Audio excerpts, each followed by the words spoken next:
It is my honor to introduce to you the President of the United States of America, President Barack Obama. Thank you.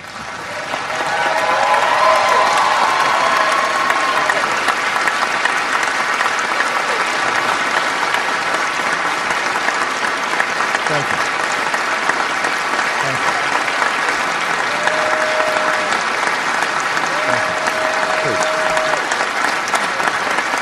Thank you. Thank you. Thank you very much.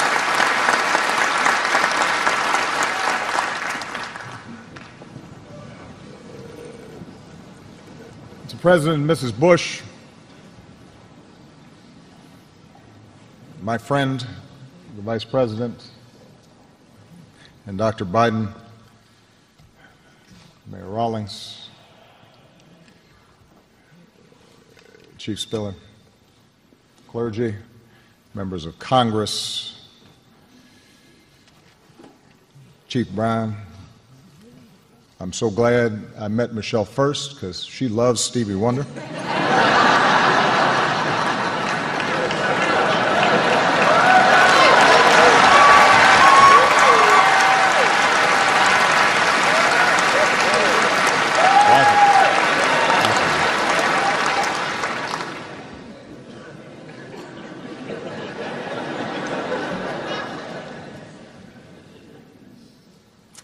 But most of all, to families and friends and colleagues and fellow officers.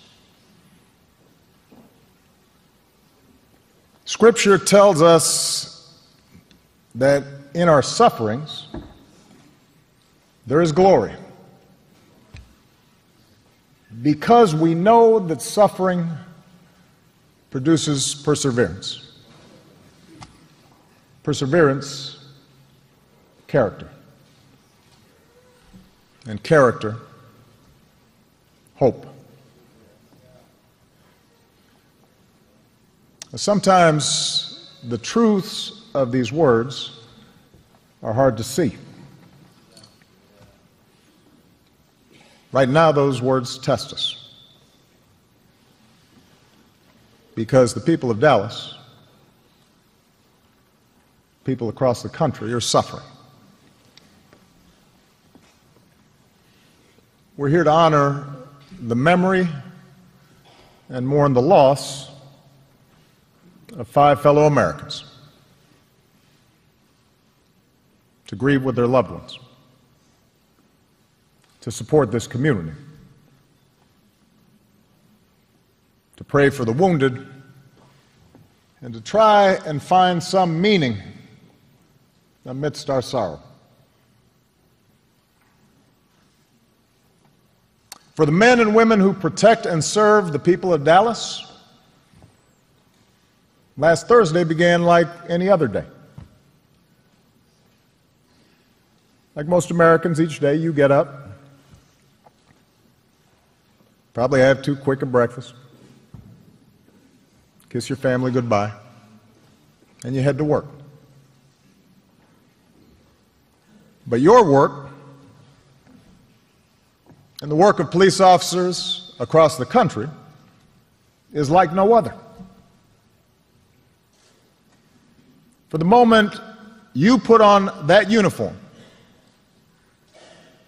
you have answered a call that at any moment, even in the briefest interaction, may put your life in harm's way. Loren Aarons, he answered that call. So did his wife, Katrina. Not only because she was the spouse of a police officer, but because she's a detective on the force. They have 2 kids, and Loren took them fishing and used to proudly go to their school in uniform. And the night before he died, he bought dinner for a homeless man. And the next night, Katrina had to tell their children that their dad was gone. And they don't get it yet, their grandma said. They don't know what to do quite yet.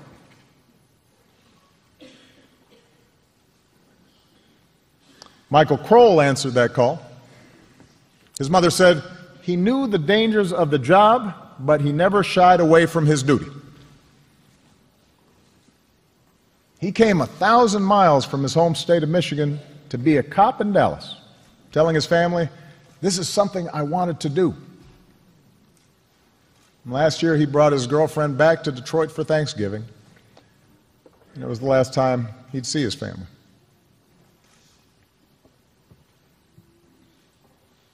Michael Smith answered that call. In the Army, and over almost 30 years working for the Dallas Police Association, which gave him the appropriately named Cops Cop Award. A man of deep faith.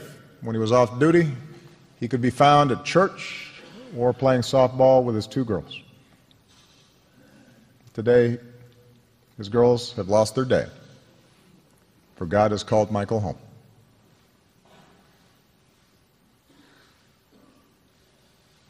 Patrick Zamarripa, he answered that call. Just 32, a former altar boy who served in the Navy and dreamed of being a cop. He liked to post videos of himself and his kids on social media.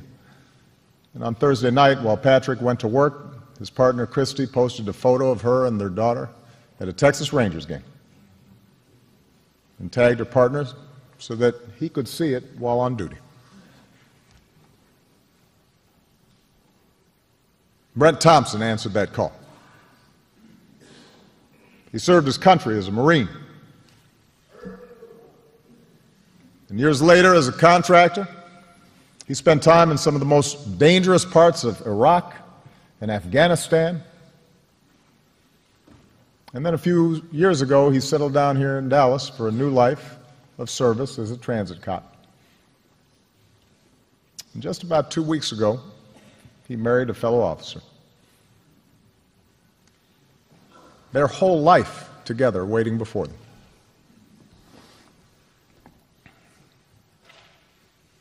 Like police officers across the country, these men and their families shared a commitment to something larger than themselves. They weren't looking for their names to be up in lights.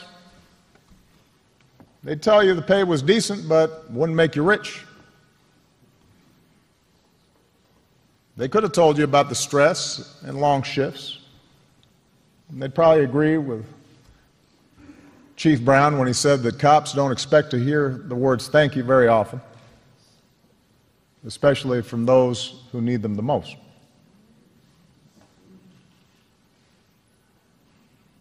No, the reward comes in knowing that our entire way of life in America depends on the rule of law. That the maintenance of that law is a hard and daily labor. That in this country we don't have soldiers in the streets or militias setting the rules. Instead, we have public servants, police officers, like the men who were taken away from us. And that's what these 5 were doing last Thursday. When they were assigned to protect and keep orderly a peaceful protest in response to the killing of Alton Sterling of Baton Rouge and Philando Castile of Minnesota. They were upholding the constitutional rights of this country. For a while, the protests went on without incident. And despite the fact that police conduct was the subject of the protest, despite the fact that there must have been signs or slogans or chants with which they profoundly disagreed, these men and this department did their jobs like the professionals that they were. In fact, the police had been part of the protest planning. Dallas PD even posted photos on their Twitter feeds of their own officers standing among the protesters. Two officers, black and white, smiled next to a man with a sign that read, "No justice, no peace."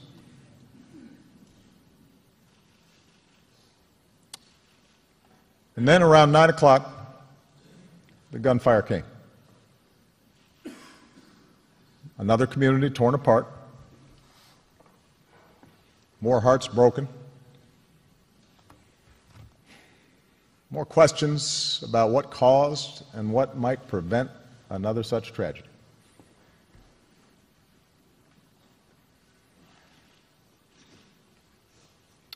I know that Americans are struggling right now with what we've witnessed over the past week.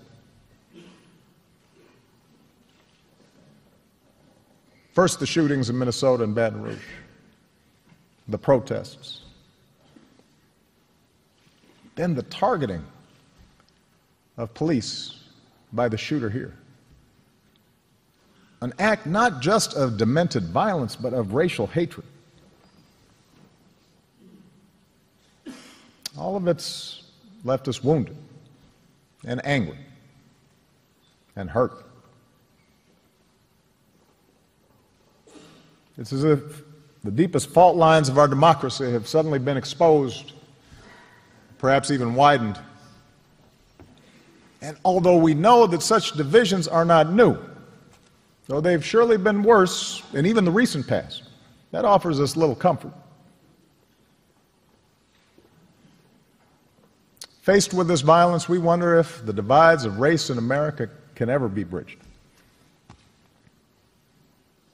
We wonder if an African American community that feels unfairly targeted by police and police departments that feel unfairly maligned for doing their jobs can ever understand each other's experience. We turn on the TV or surf the internet and we can watch positions harden and lines drawn, and people retreat to their respective corners. And politicians calculate how to grab attention or avoid the fallout. We see all this, and it's hard not to think sometimes that the center won't hold and that things might get worse. I understand. I understand how Americans are feeling. But Dallas, I'm here to say we must reject such despair. I'm here to insist that we are not as divided as we seem. And I know that because I know America. I know how far we've come against impossible odds.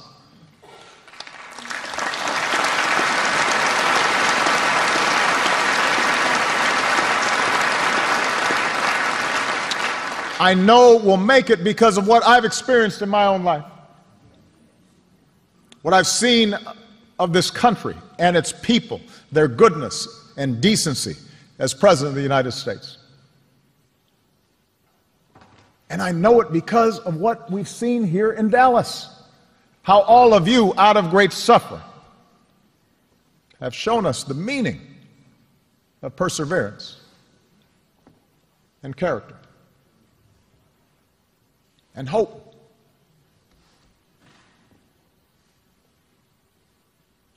When the bullets started flying, the men and women of the Dallas police, they did not flinch and they did not react recklessly.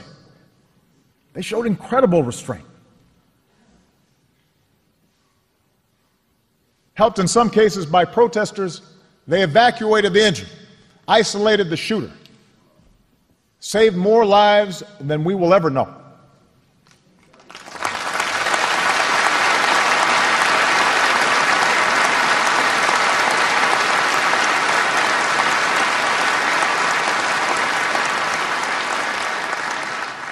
We mourn fewer people today because of your brave actions.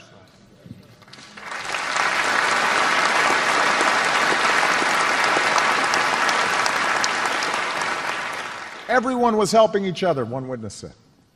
It wasn't about black or white. Everyone was picking each other up and moving them away. See, that's the America I know. The police helped Shetamia Taylor as she was shot, trying to shield her 4 sons. She said she wanted her boys to join her to protest the incidents of black men being killed.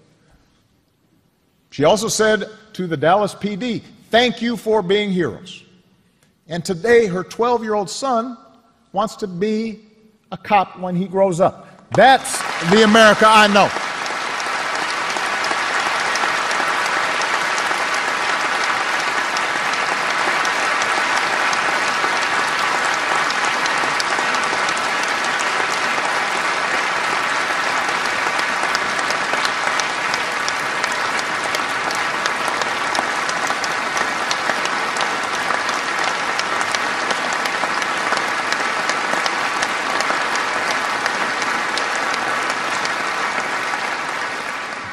In the aftermath of the shooting, we've seen Mayor Rawlings and Chief Brown, a white man and a black man with different backgrounds, working not just to restore order and support a shaken city, a shaken department, but working together to unify a city with strength and grace and wisdom. And in the process, we've been reminded that the Dallas Police Department has been at the forefront of improving relations between police and the community. The murder rate here has fallen. Complaints of excessive force have been cut by 64%. The Dallas Police Department has been doing it the right way.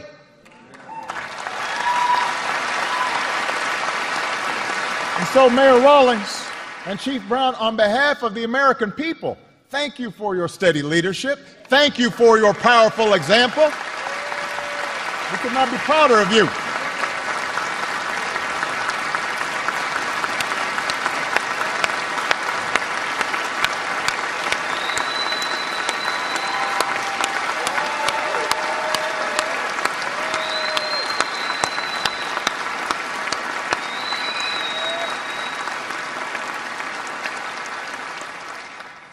These men, this department, this is the America I know. And today in this audience, I see people who have protested on behalf of criminal justice reform, grieving alongside police officers. I see people who mourn for the 5 officers we lost, but also weep for the families of Alton Sterling and Philando Castile. In this audience, I see what's possible. I see what's possible when we recognize that we are one American family, all deserving of equal treatment, all deserving equal respect, all children of God. That's the America I know.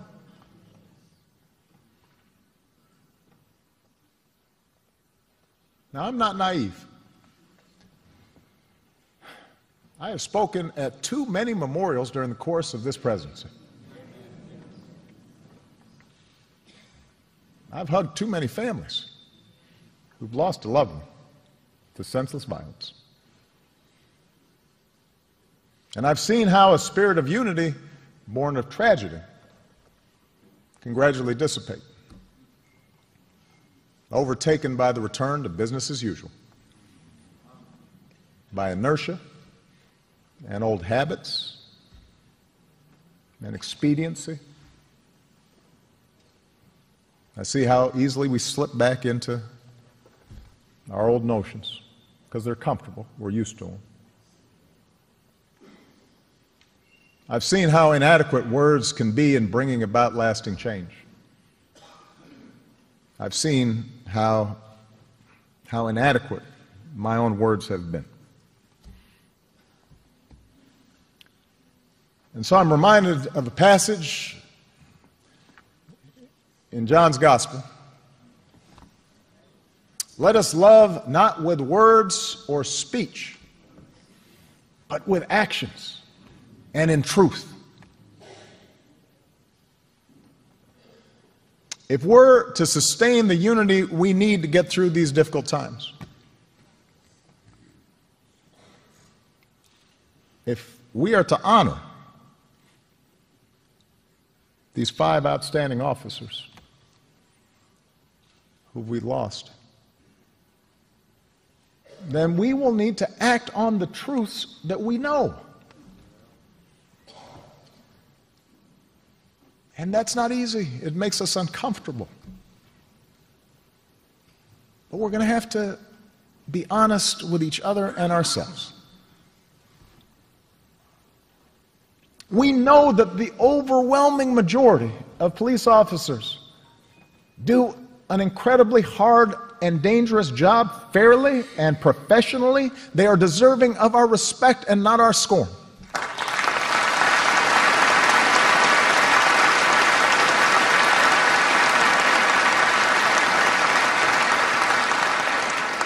And when anyone, no matter how good their intentions may be, paints all police as biased or bigoted,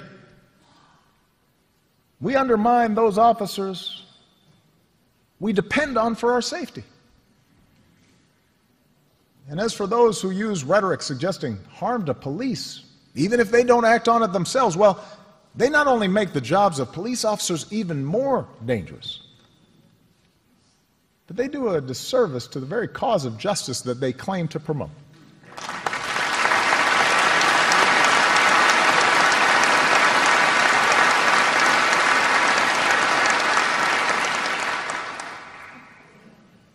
We also know that centuries of racial discrimination, of slavery and subjugation and Jim Crow, they didn't simply vanish with the end of lawful segregation. They didn't just stop when Dr. King made a speech or the Voting Rights Act and the Civil Rights Act were signed. Race relations have improved dramatically in my lifetime. Those who deny it are dishonoring the struggles that helped us achieve that progress. But we know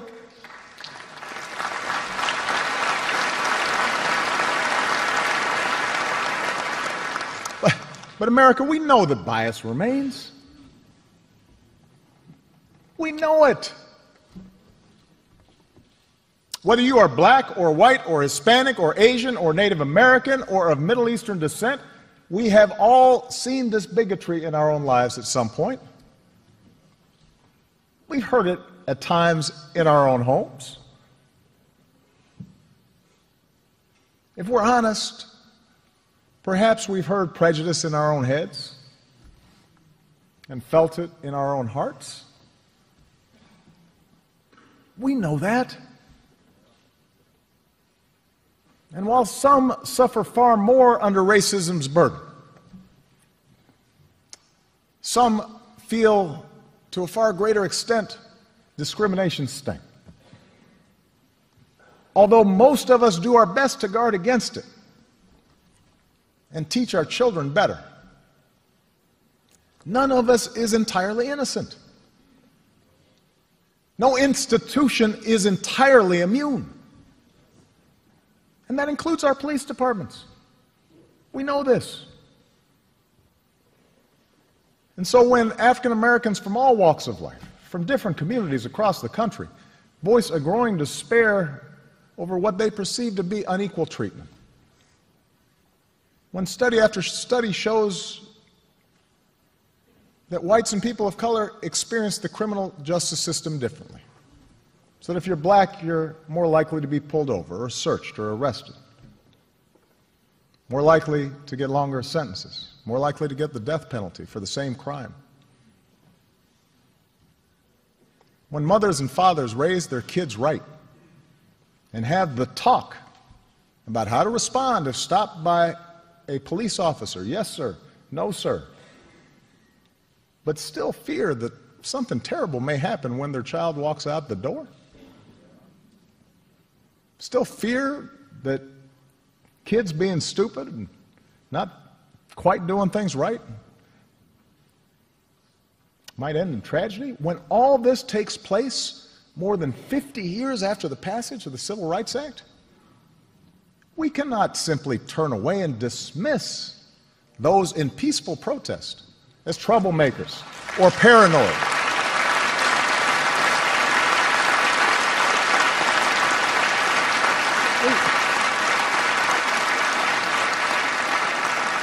We can't simply dismiss it as a symptom of political correctness or reverse racism.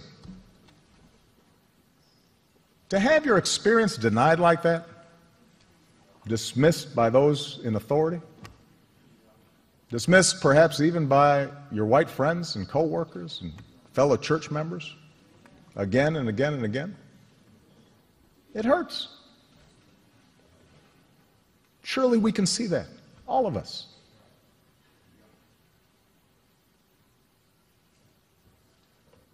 We also know what Chief Brown has said is true,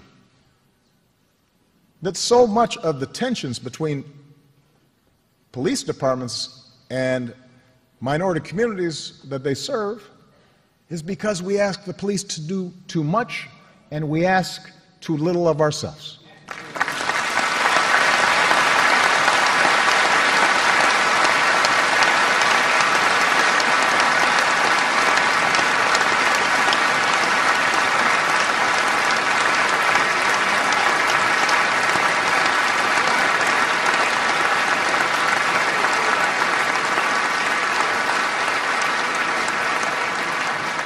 As a society, we choose to underinvest in decent schools. We allow poverty to fester so that entire neighborhoods offer no prospect for gainful employment. We refuse to fund drug treatment and mental health programs. We flood communities with so many guns that it is easier for a teenager to buy a Glock than get his hands on a computer or even a book.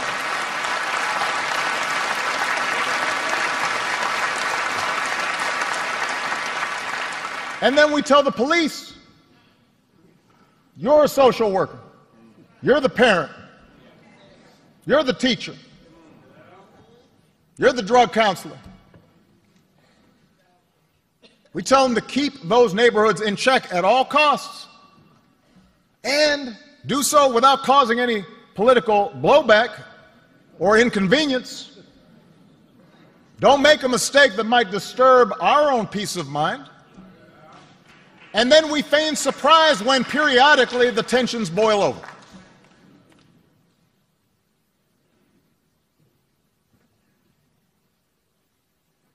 We know those things to be true.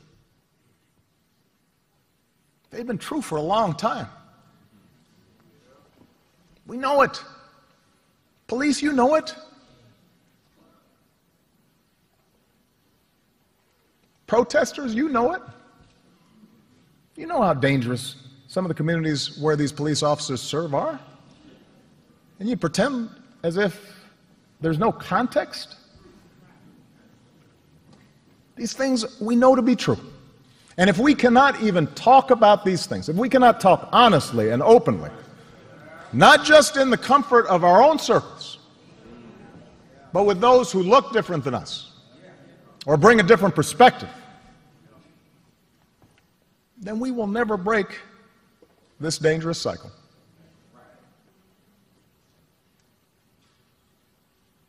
In the end, it's not about finding policies that work.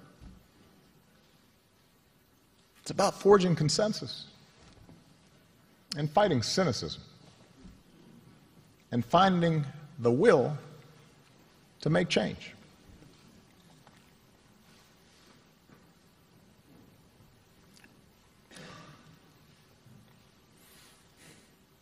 Can we do this? Can we find the character as Americans to open our hearts to each other? Can we see in each other a common humanity and a shared dignity, and recognize how our different experiences have shaped us? And it doesn't make anybody perfectly good or perfectly bad. It just makes us human. I don't know.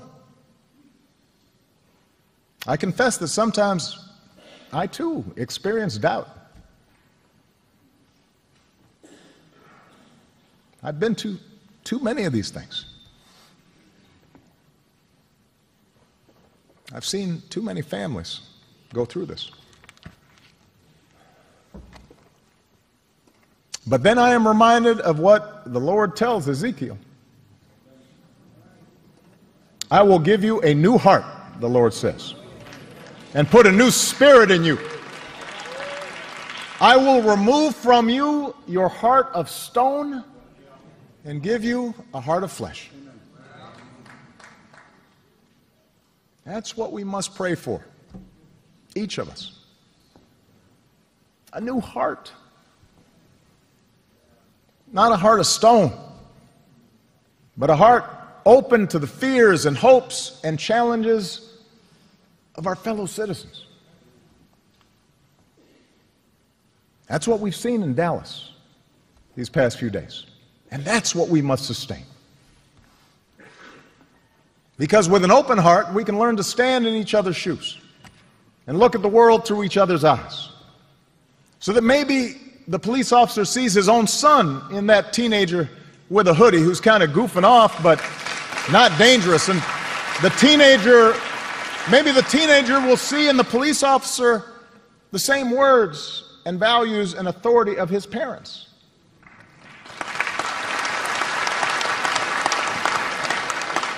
With an open heart, we can abandon the overheated rhetoric and the oversimplification that reduces whole categories of our fellow Americans, not just to opponents, but to enemies. With an open heart, those protesting for change will guard against reckless language going forward. Look at the model set by the 5 officers we mourn today. Acknowledge the progress brought about by the sincere efforts of police departments like this one in Dallas. And embark on the hard but necessary work of negotiation, the pursuit of reconciliation. With an open heart, police departments will acknowledge that just like the rest of us, they're not perfect. That insisting we do better to root out racial bias is not an attack on cops, but an effort to live up to our highest ideals.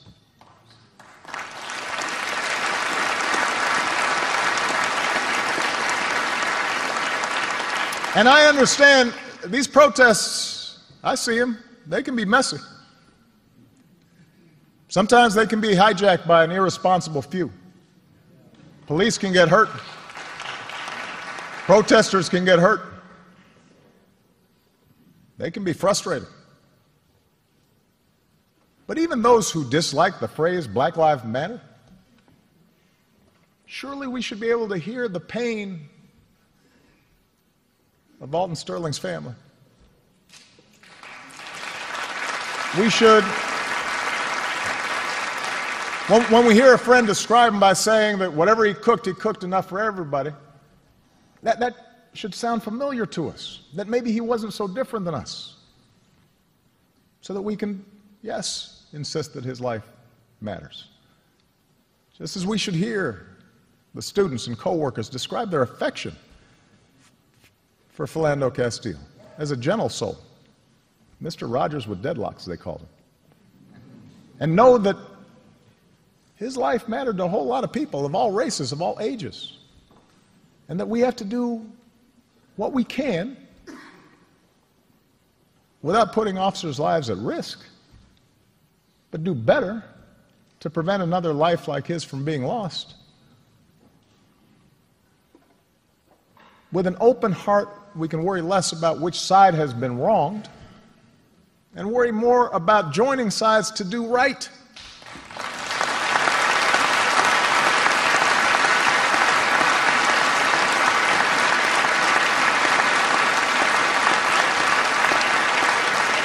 Because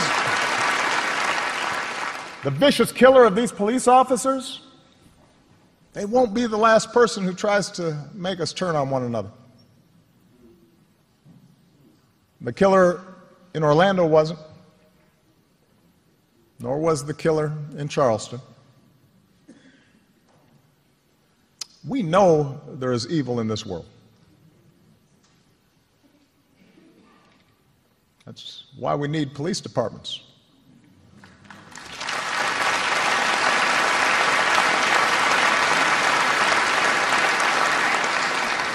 But as Americans, we can decide that people like this killer will ultimately fail. They will not drive us apart. We can decide to come together and make our country reflect the good inside us, the hopes and simple dreams we share.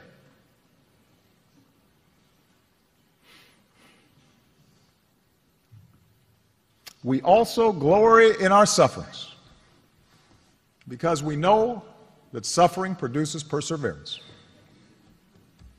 Perseverance, character, and character, hope.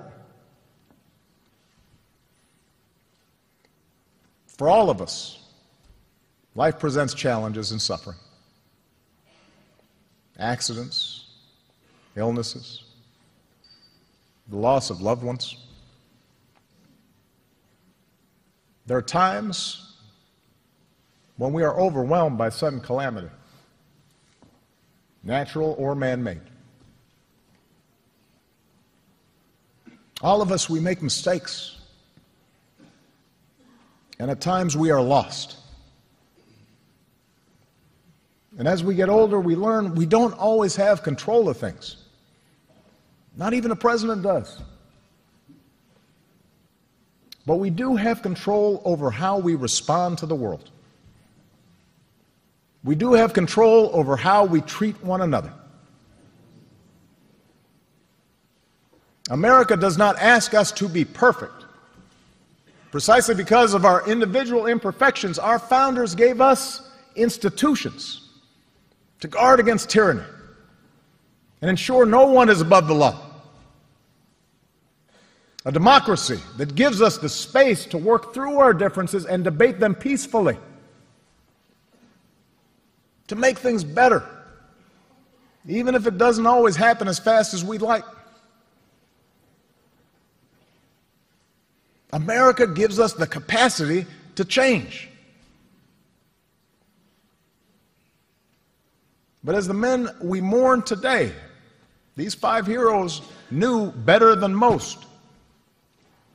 We cannot take the blessings of this nation for granted.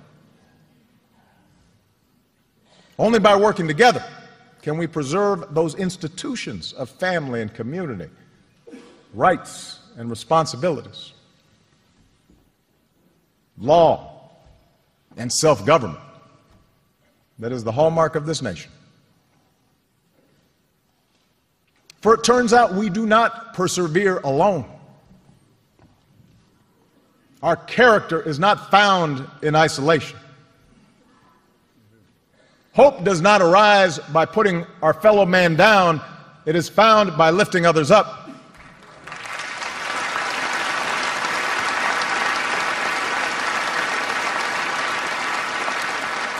And that's what I take away from the lives of these outstanding men.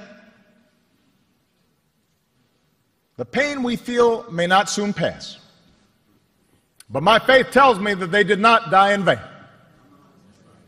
I believe our sorrow can make us a better country. I believe our righteous anger can be transformed into more justice and more peace.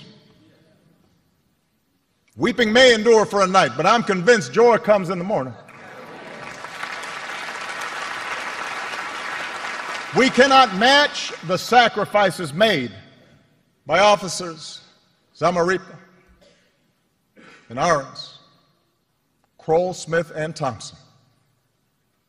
But surely we can try to match their sense of service. We cannot match their courage, but we can strive to match their devotion. May God bless their memory. May God bless this country that we love.